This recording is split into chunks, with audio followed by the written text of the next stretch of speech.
Al ver el cielo, obra de tus manos, la luna y las estrellas que has creado, ¿qué es el hombre para que pienses en él? El ser humano para que lo cuides. Y sin embargo, tú nos invitas a una comunión contigo, según tu promesa. Las últimas palabras del Evangelio de Mateo. Y yo estaré siempre con ustedes, hasta el fin del mundo.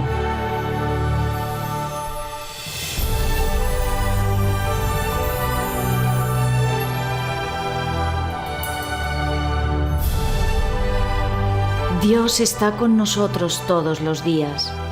No es solo una cercanía espiritual, es una presencia física, concreta, real.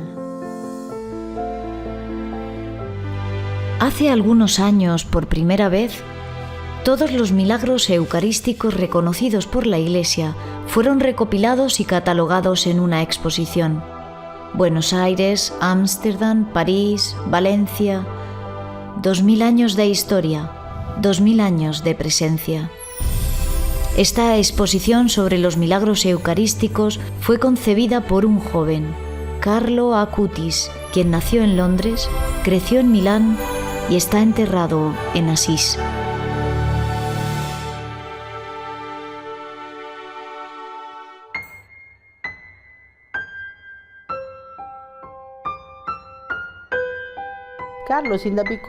Desde pequeñito, Carlos siempre mostró un interés muy grande por todo aquello que es la Iglesia, los santos, el Evangelio. Por ejemplo, me acuerdo que de pequeño, cuando pasábamos frente a las iglesias, él quería entrar para saludar a Jesús crucificado, el tabernáculo. Ir a la iglesia era importante para él. Además, iba y se quedaba allí por un buen rato. Yo nací en el seno de una familia de editores laicos. Mi padre no estaba en contra de la Iglesia, pero digamos que no era practicante. El sacramento de la comunión, de la confirmación y del matrimonio, esas han sido las únicas veces que yo he asistido a la Santa Misa. Carlo, lo digo siempre, ha sido un pequeño salvador para mí. El amor por Jesús y la Eucaristía fue tan fuerte desde pequeño en Carlo, que tras una cuidadosa evaluación por parte del obispo, se le permitió recibir la primera comunión con solo 7 años. Nos dirigíamos hacia esa cuesta donde está este monasterio, en una colina, y en determinado momento nos tuvimos que detener porque pasaba un pastor con un corderito y atravesaba la calle. En aquel momento él vio aquello como una señal de predilección por parte del Señor, porque llevábamos a Carlo a hacer la primera comunión. Esta presencia viva de Jesús que constantemente sentía lo impulsaba después a dar a conocer a Jesús, el amor de Jesús, a muchas otras personas. Mi nombre es Rajesh. Vengo de las Islas Mauricio. Empecé a trabajar con la familia Acutis, con Carlo, cuando él aún era pequeño. Estaba lleno de afecto. Después de la guardería, empezó la escuela aquí, con las Marcelinas. Algunas veces lo llevaba yo, y entonces me pedía si podía llevarlo a la iglesia para hacer un poco de una especie de meditación junto al tabernáculo. Yo no sabía nada. Me preguntaba, ¿qué está pasando? Podría entenderlo si fuera un adulto. Después me contaba qué había dentro, el cuerpo de Jesús presente en sangre, cuerpo y alma. Yo le decía, pero Carlo, ¿cómo es eso posible? Él me lo explicaba despacio hasta que llegábamos a la escuela. Todos los días me contaba lo mismo. Yo no era católico. Vengo de una familia hindú, brahman. Mi padre era un pandit, se llama, una especie de sacerdote. Tenía conocimientos de la lengua sánscrita. Es muy raro, casi imposible que un brahman se convierta. Por la enseñanza que recibí de su parte, Carlo, incluso más que mi padre, fue mi maestro espiritual. Todos los actos que llevó a cabo han tocado directamente mi corazón. Después me dijo, el Señor también vive en el corazón. Después, conforme fue creciendo, yo sentía, cuando él iba a misa y comulgaba, no me obligó a nada. Carlo me explicó la importancia de la Eucaristía, cómo hace vivir a las personas, porque este mundo está lleno de tentaciones. Me explicó que pueden llegar en forma de ropa de marca, mujeres, alcohol, televisión. Me dijo, este es el modo en que el demonio entra en tu vida y no se puede afrontar esta situación solos. Así pues, cuando comenzó a explicarme la palabra de Dios, la Biblia, lo hacía con tanta dulzura. Era como si hubiésemos subido verdaderamente al cielo y me contaba cómo es el cielo, cómo se vive, incluso cómo se vive con el Señor. Yo era como si ya hubiese llegado allí, estaba feliz. Después yo también empecé a soñar con Jesús, con el Señor y con la Virgen María. Después empecé a contárselo a Carlo y le pregunté, ¿cómo es que tengo estos sueños? Y él me dijo, Jesús te quiere, Rajesh. Después pedí recibir el bautizo en el 99.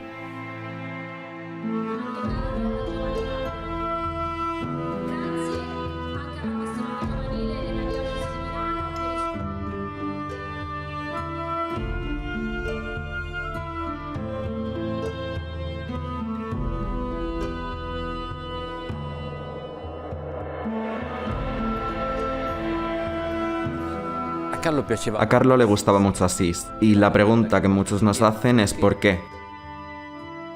Pero miren, no es tanto la ciudad, sino el hombre que habita en esta ciudad. Es San Francisco.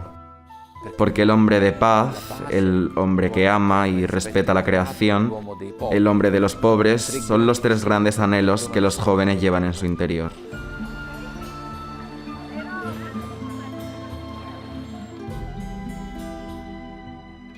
Asís también gusta porque cuenta con un valor cultural. Al fin y al cabo, la primera película en color que se guarda aquí, en esta basílica, fue realizada para reunir a la gente, porque no lo olvidemos, esa historia fue pintada al fresco para llegar al corazón de la gente sencilla, que no sabía leer ni escribir.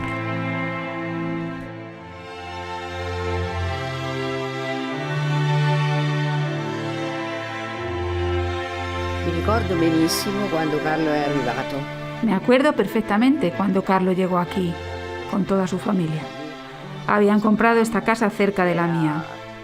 No sabíamos que era una familia pudiente, pero era de una sencillez única. Además, este niño hablaba muchos idiomas, pero yo no lo sabía. Yo repasaba la lección con él junto a otros niños para la escuela. Yo, imagínese. Creo que él hacía como si no supiera las respuestas y dejaba responder a mis nietos.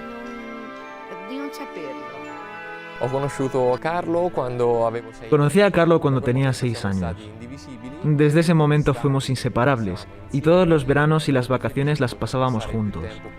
A él le hacía muy feliz poder pasar el mayor tiempo posible en Asís, y así fue hasta su muerte, en 2006, cuando yo tenía 14 años.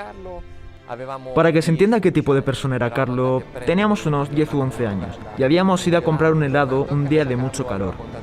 Cuando volvíamos a casa, Carlo contó las vueltas y se dio cuenta de que nos habían dado 20 céntimos de más.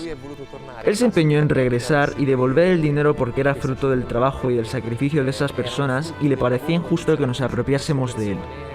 Así que nos hizo recorrer toda Asís, que está en Cuesta, como sabrá quien la conoce, para devolver el dinero. Yo tenía unos 7 o 8 años menos. Era un niño todavía y ellos ya eran unos adolescentes de unos 13-14 años. Mis primos a veces intentaban apartarme de los juegos, de las distintas actividades que se hacen cuando se tiene esa edad, pero Carlos se oponía siempre a ello. A cierta hora, él volvía a casa porque tenía que rezar. Nadie lo hace a esa edad, ¿verdad? Solo eso me hacía pensar.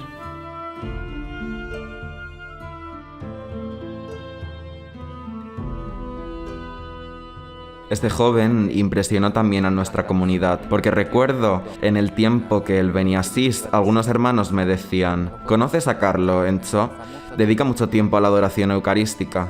Me quedé un poco como si nada, pero luego también a mí me dejó sin palabras, ya que descubrí después que él decía que quien toma el sol consigue un buen bronceado, pero quien se pone ante la Eucaristía se hace santo. ¡Oh, extraordinario! Aquí en el centro de Milán, donde vivimos, a menudo hay mendigos por la calle, personas que duermen sobre cartones. En aquel tiempo Carlo, con su dinero, se organizaba para regalarles sacos de dormir en lugar de comprarse juguetes. A menudo había vagabundos, especialmente en la pequeña iglesia de aquí delante, y él les daba de comer o les llevaba una manta si les hacía falta. Él era así. Había un hombre que se llamaba Mateo. Dormía en el suelo, sobre cartones, y hacía frío. Carlo empezó a preocuparse por él. No dormía y pensaba qué podía hacer para ayudar a ese señor. La palabra justa, a ese mendigo. Carlo se ofendía. Pero hombre, Rayés, no debes llamarlo mendigo, porque todos son criaturas del Señor. Después volvió a casa. Obligó a su madre a ayudarlo. Mamá, ¿por qué no le regalas un saco de dormir? Así él también podrá dormir bien. E incluso hacía que cocinaran para él. Cada tarde yo acompañaba a Carlo. No le llevaba los restos de la comida que sobraba en casa, sino que le llevaba comida fresca, platos recién cocinados, los mismos que comíamos nosotros. Nada de si queda algo se lo llevamos a él, no. A él no le gustaba eso, decía, igual que nosotros comemos, debe comer también este señor que tiene dificultades. Así era su vida. Era como si yo viese en él a San Francisco.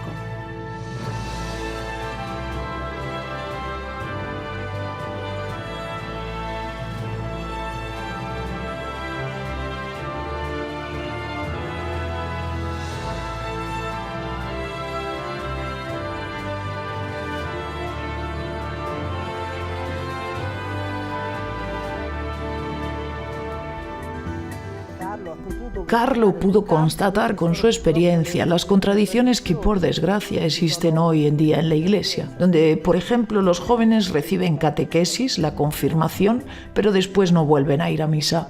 Fue entonces cuando le vino el deseo de presentar de una manera un poco más histórica cuáles habían sido los episodios, los milagros, o más bien los prodigios, señales que el Señor a lo largo de los siglos quiso ofrecernos, con los que quiso demostrar que en el pan y en el vino consagrado está verdaderamente, realmente su presencia viva y verdadera. Carlo decía que nosotros somos mucho más afortunados que aquellos que vivieron hace 2000 años con Jesucristo, porque aquellos que vivieron en los tiempos de Jesús, para poder verlo, estaban condicionados por el espacio y por el tiempo, y no era fácil acercarse a Jesús porque estaba rodeado por la multitud, mientras que nosotros solo necesitamos ir a la iglesia más cercana y tenemos a Jerusalén fuera de nuestra casa. Carlo estaba asombrado de que hoy se puedan formar colas kilométricas para ir a ver a un cantante de rock o más aún a un actor o un partido de fútbol, pero que delante del tabernáculo no haya esas filas de gente.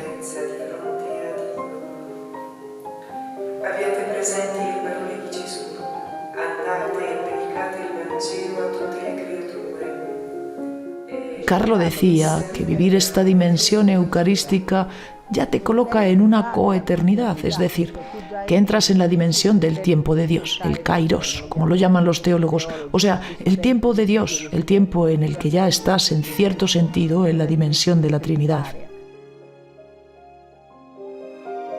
Y Carlo justamente era consciente de que la Eucaristía, si se recibe de buena fe, obviamente, te transforma. Cada vez que recibes la Eucaristía, decía Carlo, cada vez que comulgas, dejas de ser la misma persona, porque Jesús lleva a cabo transformaciones dentro de ti, incluso aunque no te des cuenta. Él trata de transformarte cada vez más y convertirte en alguien semejante a Él.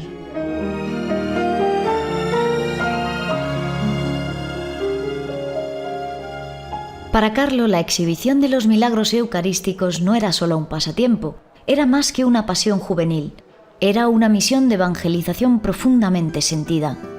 Se trata efectivamente de un trabajo para el que Carlo investigó en libros universitarios y en textos en inglés que él mismo compró para dominar incluso las herramientas de la web. Cada vez que iba a limpiar la habitación de Carlo, él estaba allí con su ordenador. Hacía búsquedas, había páginas sobre las que escribía. Yo le decía, pero Carlo, ¿qué estás haciendo? Es mucho trabajo, tienes que descansar. Él me respondía, ahora no tengo tiempo para descansar. Además de las clases del colegio, yo me preocupo por el mundo. Él hizo los paneles de la exposición. Él hizo toda la investigación. Decía, si nosotros mostramos que Jesús está presente en la Eucaristía, ellos conocerán a Jesús. Deben ver qué ha sucedido, la historia, todos los milagros. Entonces el Señor llega verdaderamente. De otra forma, la gente está perdida. Este es mi trabajo, es mi deber.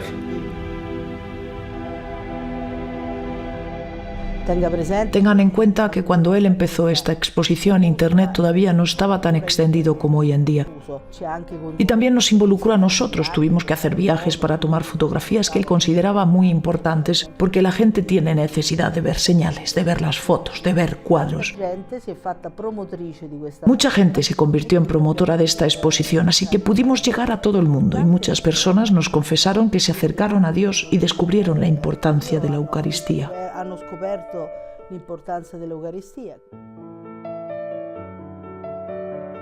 Carlo había comprendido este gran secreto e intentaba comunicárselo a los demás. Trataba de hacérselo comprender a las personas, porque obviamente, ¿cuál es el mayor amor que uno puede tener hacia los demás? Es querer su salvación eterna, justamente, más allá de la ayuda terrenal que uno pueda ofrecer, que la dan también los laicos, la dan también los no creyentes, pero fundamentalmente es ayudarlos a alcanzar la felicidad eterna. Durante mis primeros años como profesor, tuve como alumno a Carlo. A decir verdad, me siento muy honrado de ello en este momento de la historia. Lo más bonito es, justamente, cómo Carlo se relacionaba con sus compañeros. Y, por supuesto, él también tenía amigas, como es normal en secundaria. Yo daba clases de bioética, así que a los chicos les había inculcado el significado y el valor de la vida. Cuando se trató el tema del aborto, si era correcto o incorrecto, lo recuerdo a él allí en el fondo del aula. Tenía las ideas claras sobre este asunto. Se estaba discutiendo desde qué momento se puede hablar de un niño, de una vida humana. Y él, con una naturalidad y una simplicidad que desarmaba, dijo: está claro que desde el momento en que ha sido concebido, desde que el óvulo y el espermatozoide se han juntado.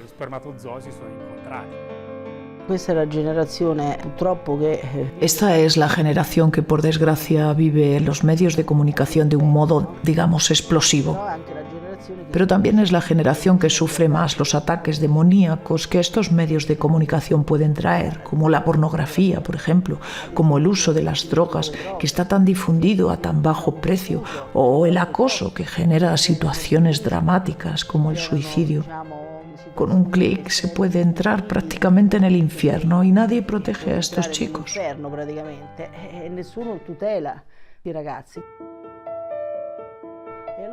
En estos tiempos, Carlo tiene mucho que enseñar, porque Carlo ha experimentado todos estos peligros y, sin embargo, supo dominar estos medios de comunicación, es decir, supo controlar estos medios sin dejarse subyugar por ellos. Carlo ha sido el guía de la clase, consiguiendo que todos sus compañeros se juntasen en la misma mesa para comer juntos y además rodar en el patio de la escuela un corto para el concurso Tú serás el voluntario. No, lei guardi nella videocamera. 3, 2, 1, via. El Papa Francisco, en el Christus Vivit, que es el documento de clausura del Sínodo de los Jóvenes, quiso dedicar un capítulo a Carlo en el que prácticamente lo presentaba como modelo a los jóvenes de todo el mundo por el modo en que supo utilizar los medios de comunicación. Hacia el mes de abril o mayo, cuando estaba evaluando las actividades de voluntariado, él mismo se puso a disposición diciendo: durante el verano voy a trabajar en la página web de la escuela, con el fin de promover las actividades de voluntariado. Y así lo hizo, trabajó en estas cosas. Pensábamos presentar su trabajo el 4 de octubre del 2006, pero desafortunadamente aquellos fueron precisamente los días en que cayó enfermo.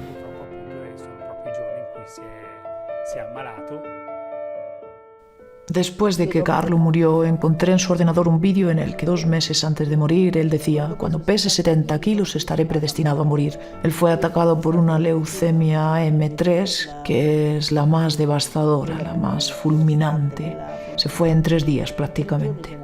Vivió su enfermedad con serenidad, porque Carlo, poco antes de morir, dijo: muero tranquilo porque no he desaprovechado ni siquiera un minuto de mi vida en cosas que no complacen a Dios. En el funeral vi que habían asistido muchos inmigrantes, muchas personas venidas de lejos, es decir, personas que podían ser musulmanas, hindúes, budistas, algunos incluso con el turbante sikh. Los primeros milagros los hizo el día del funeral, en el que hubo tantísima gente que le rezó para que les ayudara, porque entonces ya tenía esa fama. La iglesia estaba tan llena de gente que muchos tuvieron que permanecer fuera. Más que un funeral, parecía una fiesta, pero creo la fiesta era porque Carlo fue de inmediato al cielo, tal como le había pedido al Señor: ofrezco mis sufrimientos por el Papa y por la Iglesia, porque no quiero ir al purgatorio, sino directamente al cielo.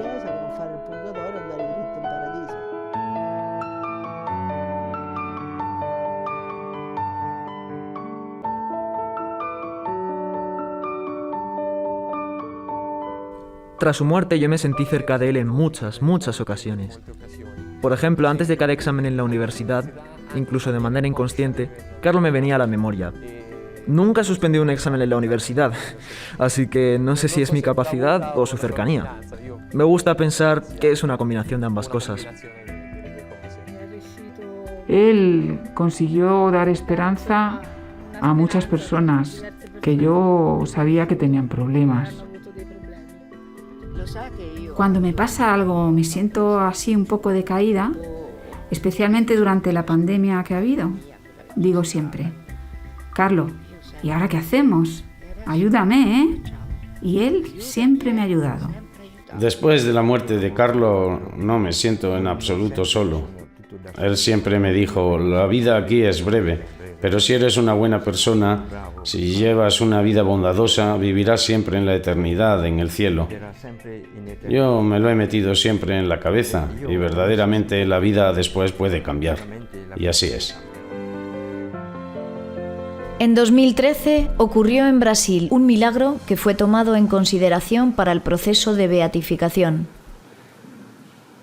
Se reclama un milagro porque se dice que es la señal de Dios en la causa en curso, ya sea de beatificación o de canonización. Así pues, es Dios quien confirma así. Esto sucedió en Brasil a un niño pequeño que sufría terriblemente por una malformación del páncreas. Esto le ocasionaba infecciones continuas, vómitos, indigestiones. Muchas veces tuvo que ser ingresado en el hospital. La familia, los padres estaban desesperados. Un sacerdote, amigo de la familia, que había oído hablar de Carlo, les sugirió que rezasen a Dios por intercesión de Carlo. Y así lo hicieron. Se inventaron una novena y poco después, con gran sorpresa, ante el asombro de todos, el páncreas del niño estaba completamente sano. Han hecho falta 2 años para que el equipo médico del Vaticano comprobase que se trataba verdaderamente de un milagro, es decir, algo no explicable desde el punto de vista científico de la medicina. De este modo, Carlo fue declarado beato también gracias a este milagro ocurrido en Brasil, donde Carlo Acutis es muy amado. Cuando fue declarado venerable, nuestro obispo consultó a la familia la posibilidad de trasladarlo a una de las iglesias de Asís. La familia tuvo un gran gesto, porque donó el cuerpo de Carlo a la diócesis, en un gesto que fue de despojo. Carlo pertenece ahora a la Iglesia Universal, a la diócesis de Asís. Nuestro obispo eligió el santuario del despojo porque encontró muchos puntos en común, puntos de contacto. A Carlos le encantaba decir, yo no, sino Dios, y esto es un poco la traducción perfecta de lo que es el verdadero despojo. Despojarse del ego, del yo, para dejar reinar a Dios.